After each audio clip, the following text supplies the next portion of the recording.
नमस्कार विद्यार्थी मित्रांनो, अभ्यास अलर्ट या आपल्या यूट्यूब चॅनलवरती आपलं स्वागत आहे. तर विद्यार्थी मित्रांनो, आज आपण पाहणार आहोत 2 एप्रिल 2026च्या अत्यंत महत्त्वाच्या चालू घडामोडी. तर व्हिडिओ पहिल्यापासून शेवटपर्यंत पाहण्याचा प्रयत्न करा.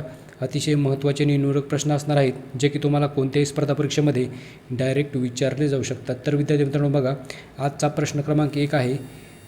गणितातील नोबेल पारितोषिक म्हणून ओळखले जाणारे ॲबेल पारितोषिक 2026 कोणाला सन्मानित करण्यात आले आहे? तर बघा, ॲबेल पारितोषिक 2026ने नुकतेच गेर्ड फाल्टिंग्स यांना सन्मानित करण्यात आले आहे.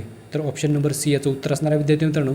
तर बघा, गेर्ड फाल्टिंग्स यांना ॲबेल पारितोषिक म्हणजेच ॲबेल प्राईज 2026चा आहे तो मिळालेला आहे. ओके, तर प्रश्न इम्पॉर्टंट आहे विद्यार्थी मित्रांनो, लक्षात ठेवा. ओके, तर बघा, बघूयात आपण विद्यार्थी मित्रांनो. बघा, गणितामधील नोबेल पारितोषिक म्हणून ओळखल्या जाणाऱ्या ॲबेल पारितोषिक 2026 याचे विजेते आहेत जर्मन गणितज्ञ गेर्ड फाल्टिंग्स. ओके, तर बघा, त्यांना या पारितोषिकाने सन्मानित करण्यात आलेले आहे. तर लक्षात ठेवा विद्यार्थी मित्रांनो, गेर्ड फाल्टिंग्स हे संख्या सिद्धांत म्हणजेच नंबर थेअरी आणि अर्थमॅटिक जिओमेट्रीमधील मोठ्या योगदानासाठी ओळखले जातात. ओके, तर बघा, गेर्ड फाल्टिंग्स यांनी दीर्घकाळ अनुत्तीर्ण असलेल्या डायोफॅन्टाईन समीकरणांवर महत्त्वाचे संशोधन केले आहे. ओके, तर चला पुढचा प्रश्न बघूयात आपण.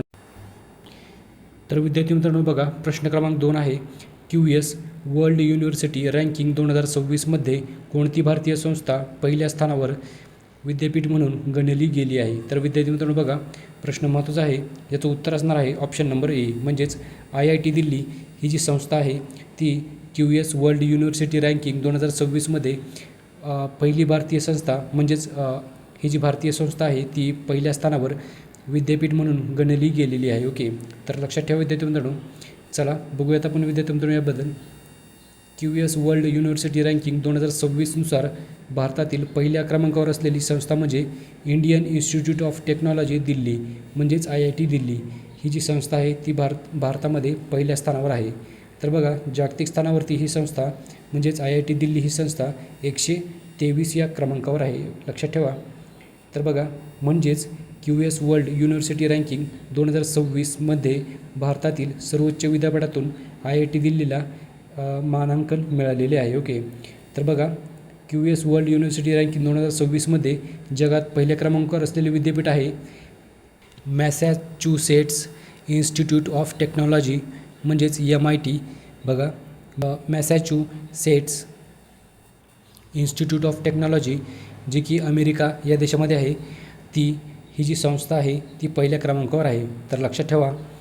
आणि भारतातील IIT दिल्ली ही संस्था 123 एवढ्या क्रमांकावर आहे. लक्षात ठेवा विद्यार्थी मित्रांनो. चला पुढचा प्रश्न बघूयात आपण.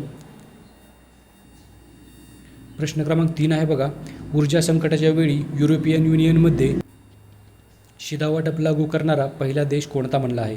तर बघा, ऊर्जा संकटाच्या वेळी युरोपियन युनियनमध्ये इंधन शिधावाटप लागू करणारा पहिला देश बनलेला आहे Slovenia. Okay, option number A याचं उत्तर असणार आहे. तर स्लोवेनिया हा देश ऊर्जा संकटाच्या वेळी युरोपियन युनियनमधला इंधन शिधावाटप लागू करणारा पहिला देश बनलेला आहे. ओके, लक्षात ठेवा. चला पुढचा प्रश्न बघूयात आपण. प्रश्न क्रमांक 4 आहे बघा, वन उत्पादनासाठी प्रमाणपत्र मिळवणारे भारतातील पहिले राज्य कोणते ठरणार आहे? तर बघा, याचं उत्तर असणार आहे आंध्र प्रदेश. तर आंध्र प्रदेश हे राज्य वन उत्पादनासाठी प्रमाणपत्र मिळवणारे भारतातील पहिले राज्य ठरणार आहे. तर त्यामुळे प्रश्न इम्पॉर्टंट आहे विद्यार्थी मित्रांनो.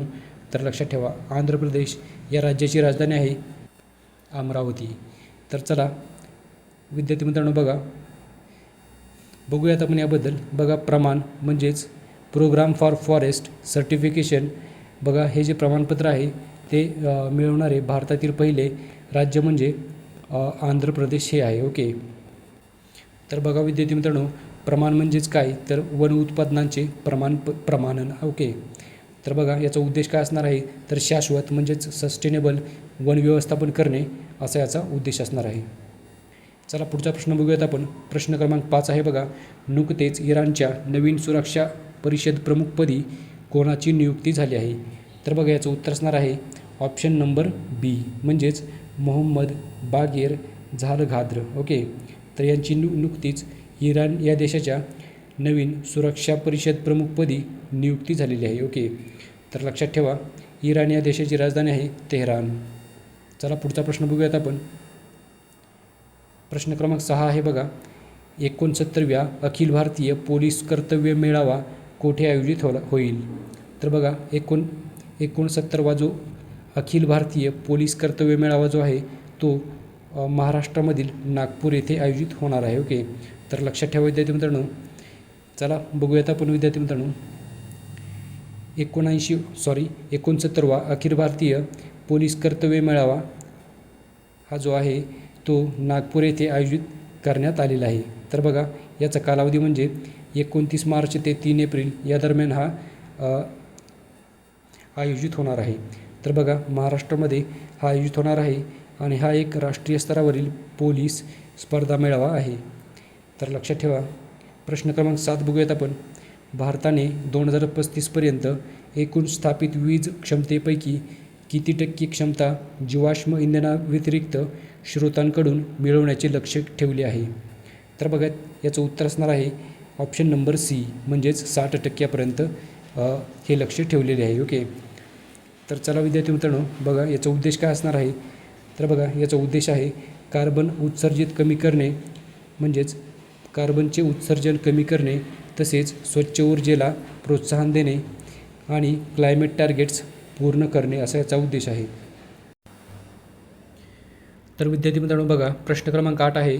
भारताची पहिली हेलिकॉप्टर लॉन्च ड्रोन प्रणाली वायुबाण ही कोणी सुरू केली आहे? तर बघा विद्यार्थी मित्रांनो प्रश्न इम्पॉर्टंट आहे. तर बघा भारताची पहिली हेलिकॉप्टर लॉन्च ड्रोन प्रणाली ही वायुबाण आहे आणि ही सुरू केलेली आहे भारतीय हवाई दलाने. तर बघा ऑप्शन नंबर ए याचं उत्तर असणार आहे.